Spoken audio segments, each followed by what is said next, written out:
হিয়া হে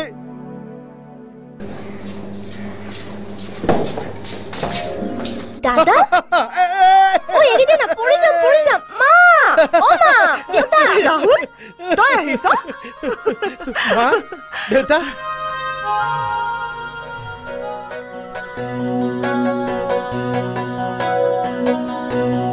ঐ তইতো কম ছোৱালী নহয় মই পঢ়া স্কুলখনৰ গেটত সেই তেতিয়াই গণ্ডগোলটো কৰি আহিলি নহয় আৰু মই আজিহে গম পাইছো যা তেওঁক আকৌ লগ পাম বুলি মই কিবা জানিছিলো নেকি জানো পাই আমি হলো মিলিটাৰী মানুহ এই প্ৰেম চেম আমি বুজিয়ে নাপাওঁ সেইটো কথা তই কৈছ মিছা কৈছো নেকি নাই মিছা কথা আৰু তই কবি নে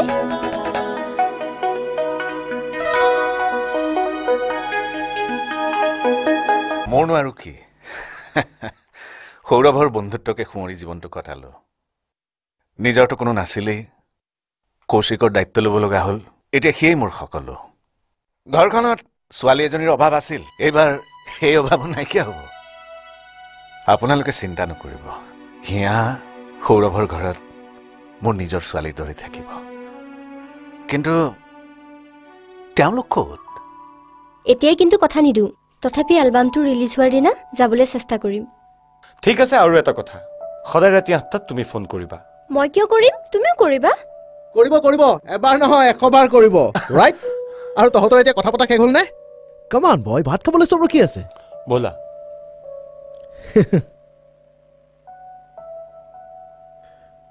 কৌশিক হিয়া আমাৰ সকলোৰে খুব মৰমৰ তাইক প্লিজ কেতিয়াও দুখ নিদিবা তুমি এতিয়াও কিবা সন্দেহ আছে নেকি নাই একচুৱেলি মই তাৰ ককায়েকটো আৰু তেনেকুৱা এষাৰ দুষাৰ কথা কেতিয়াবা ক'ব লাগে নেকি ৰাইট চলো কাম অন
কেতিয়াবা এনেকুৱা হয় আগতে ৰোগীয়ে একো ধৰিবই নোৱাৰে কিন্তু তাইৰ মানে বেমাৰটো কি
নধৰ কিয়?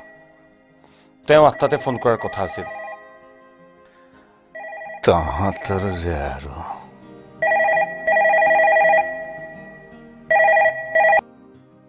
হেল্ল', ফুকন কওক। নাই নাই নাই, ইমান আৰ্জেণ্ট নহয়, আপুনি কাইলৈ আহিলেও হ'ব। ঠিক আছে।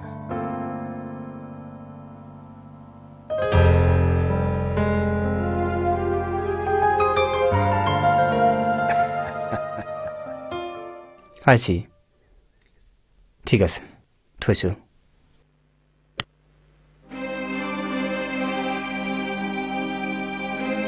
ডক্টৰ পূজাৰী বৰ্তমান অসমৰ বাহিৰত আছে।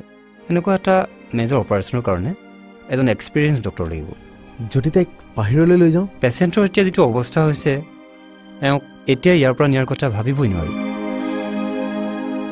মোৰ এজন পুৰণা ষ্টুডেণ্ট আছে, বৰ্তমান USA থাকে।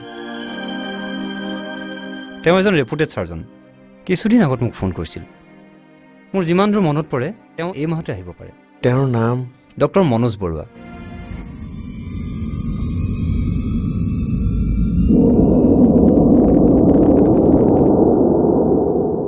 কওক মিছেছ দুৱাৰা, কি খবৰ? কালি সেয়াই ফোন কৰিম বুলিও নকৰিলে। আমাৰ কৌশিকৰ মনটো সেইকাৰণে খুব আপছেট। কওকচোন।